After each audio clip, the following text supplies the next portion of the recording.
When love transcends species, the emergency beacon cut through the static of Alina, Vasquez's cargo hauler like a knife through silence. She was 3 days into a routine supply run to Europa Station when the distress signal reached her ships. Sensors, protocol demanded she report it to the nearest space patrol, but the signal was weak and fading fast. By the time help arrived, whatever was out there would be dead. Alina had been flying cargo routes for 15 years.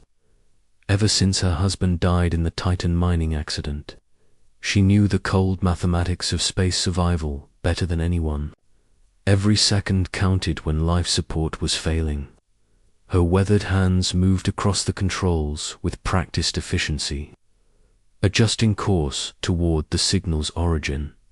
The source turned out to be a small escape pod, barely larger than a shuttle's cargo bay. Its hull was scarred with impact damage, and several sections were venting atmosphere into the void. Through the viewport, Alina could see 2 small figures huddled together in the cramped interior. They looked like children, but their pale blue skin and elongated limbs marked them as clearly non-human. Elena's heart clenched. She had lost her own daughter to childhood cancer years ago, a pain that never fully healed. These weren't human children, but they were still children, and they were dying. The docking procedure was tricky. The pod systems were failing, and she had to use her ship's mechanical arms to carefully guide it into her cargo bay. The moment the bay sealed and pressure equalized, Alina was running toward the pod with her emergency medical kit. The 2 children inside were unconscious, there, breathing shallow and labored.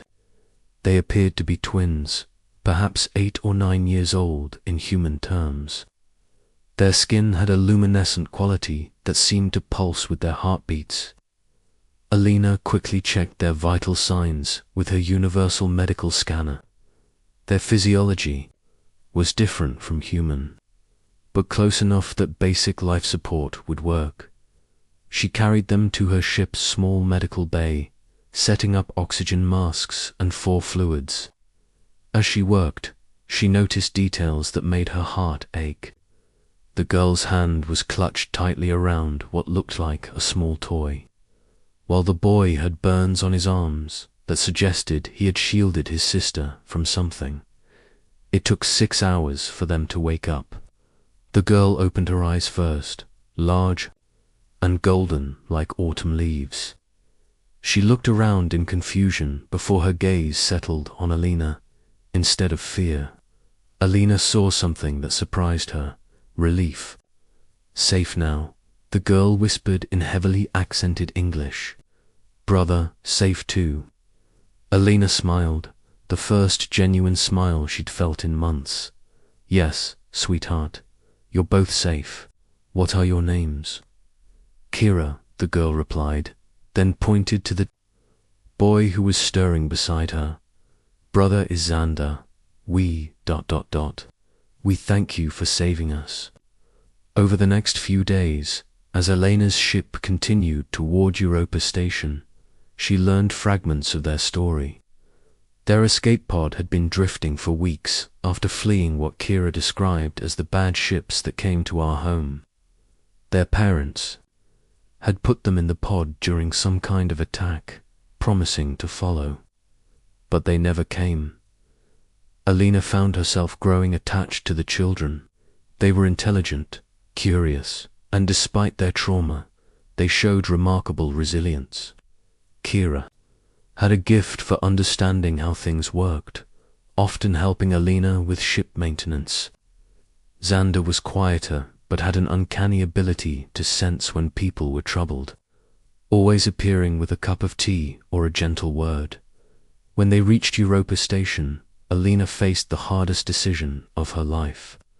Station protocol required that alien refugees be turned over to the Xenobiology Research Division for study and eventual repatriation.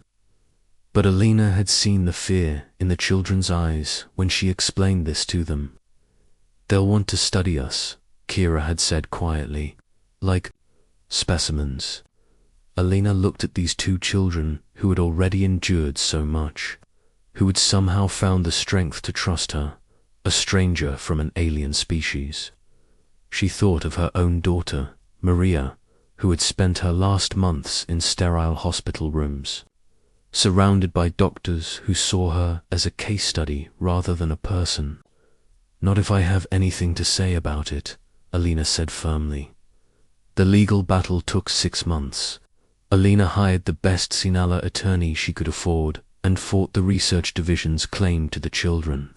She argued that they had asked for asylum, that they were sentient beings with rights, not specimens to be studied. The case drew media attention across the solar system, dividing public opinion between those who supported Elena's cause and those who insisted the children belonged in research facilities. During the legal proceedings, Elena became the children's official guardian. She moved them to her small apartment on Lunar Base, where they could live more normal lives while the courts deliberated. She enrolled them in virtual school programs, taught them about human culture, and slowly watched them heal from their trauma. The children adapted to human life with remarkable grace.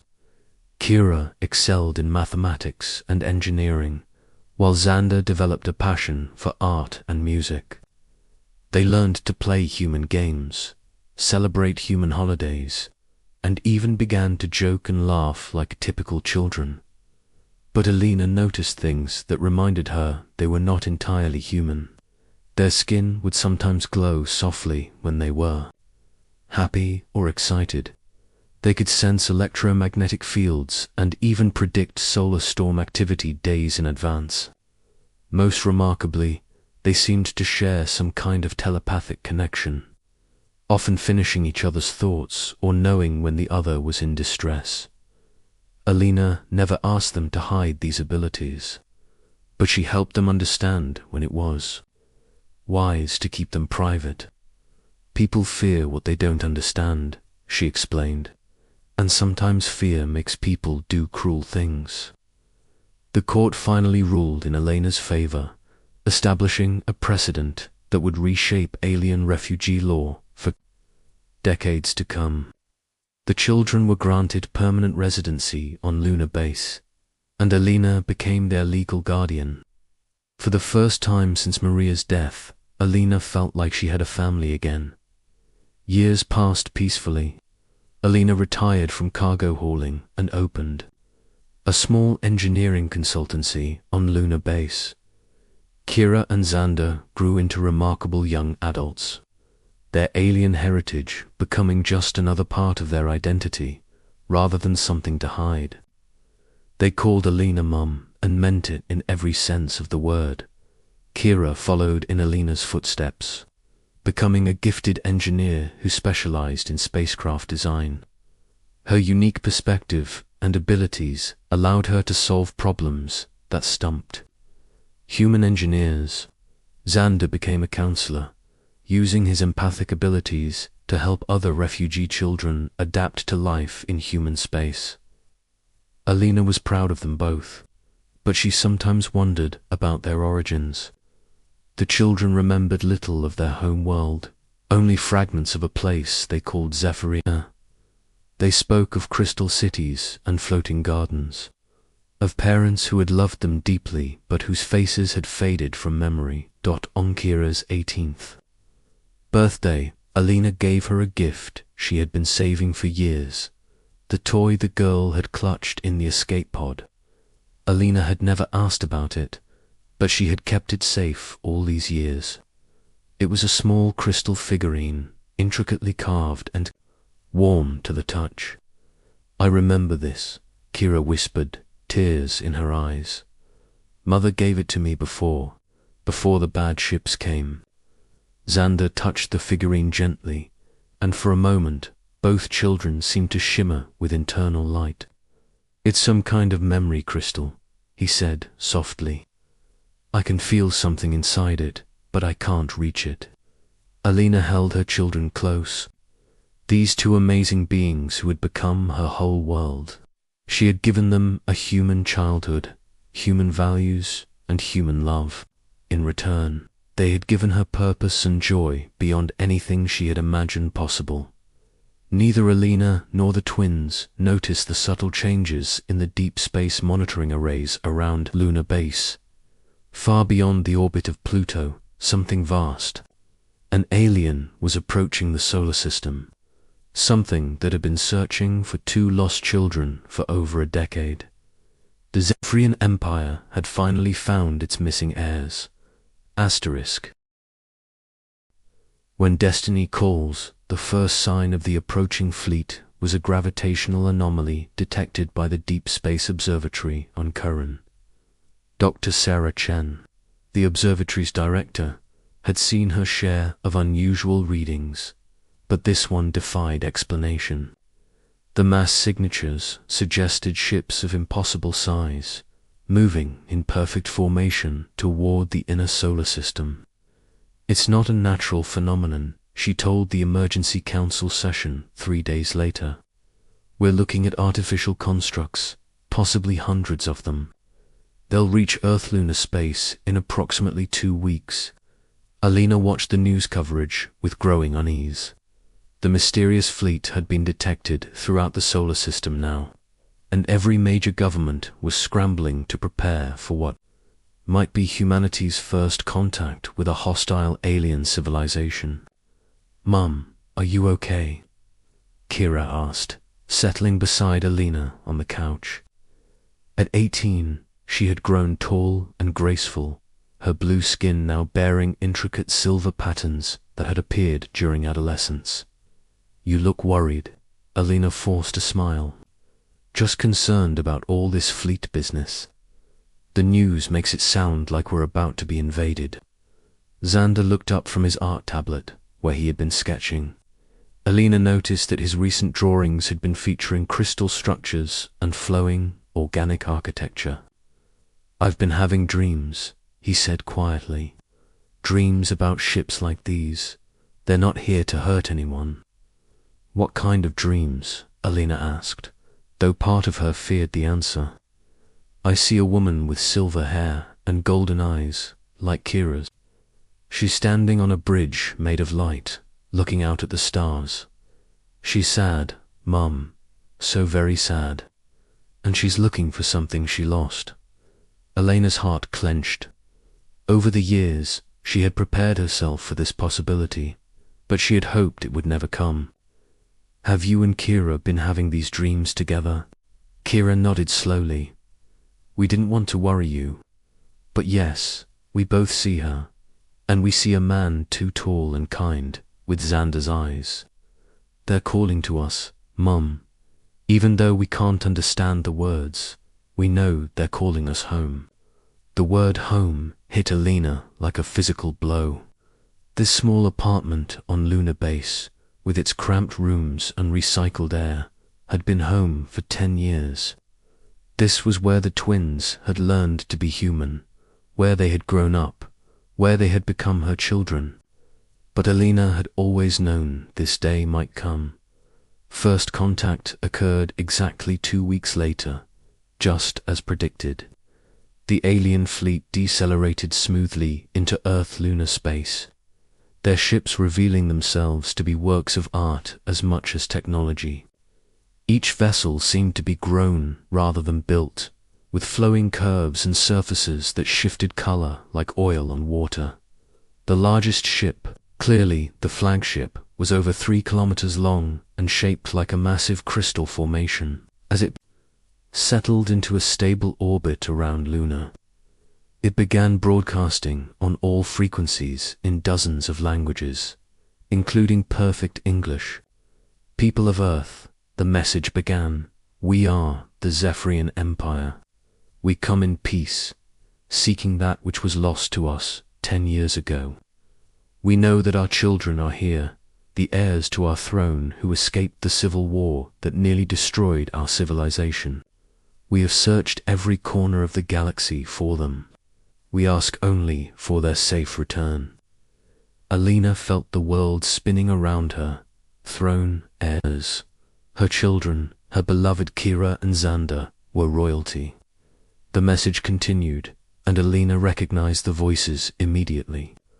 The woman with silver hair from Xander's dreams spoke of her daughter, describing Kira's golden eyes and gift for understanding technology. The man with kind eyes spoke of his son, describing Xander's empathic abilities and artistic nature.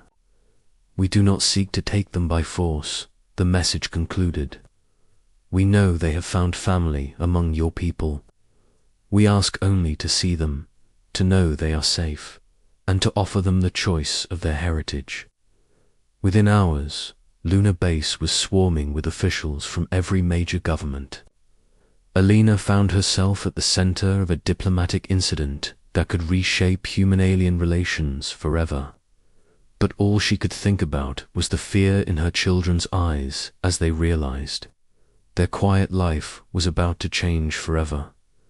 "We don't want to leave you, Mom," Kira said, clutching Alina's hand. "You're our family. This is our home." Alina smiled through her tears. "I know, sweetheart, and nothing will ever change that. But these people, they're your birth parents. They've been looking for you for 10 years. Don't you think they deserve to know you're safe?" The meeting was arranged for the next day aboard the Zephyrian flagship. Alina insisted on accompanying the twins, despite official protests. "Where my children go, I go," she stated firmly. "That's not negotiable." The interior of the Zephyrian ship was breathtaking. Walls of living crystal pulsed with soft light, and the air itself seemed to shimmer with energy. Alina felt overwhelmed by the beauty and alienness of it all. But she noticed that Kira and Xander seemed to relax as they walked through the corridors. "It feels familiar," Kira whispered, "like a half-remembered dream." They were led to a vast chamber where 2 figures waited. Alina recognized them immediately from the twins' descriptions and the broadcast message. The woman, tall and elegant, with silver hair cascading down her back, was clearly Kira's mother. The man beside her, strong and gentle, with eyes like Xander's, was their father. When they saw the twins, both aliens fell to their knees, tears streaming down their faces. "Kira, Xander, our children, you've grown so much." The reunion was emotional and awkward. The twins recognized their parents on some deep level, but 10 years of separation had created a gulf that couldn't be bridged in moments. Alina watched, her heart breaking, as her children struggled between their human upbringing and their alien heritage. "You have cared for our children well," the woman, who introduced herself as Empress Lyrian, said to Alina. "We can see the love in their eyes when they look at you. We are in your debt." "They're not a debt to be paid," Alina replied firmly. "They're my children, and I love them. That's all that matters." Emperor Thane, Xander's father, studied Alina with interest. "You speak of love as if it transcends species. This is not common among the races we have encountered." "Maybe that's because you haven't encountered humans before," Alina said. "Love is love. Family is family. It doesn't matter what world you come from."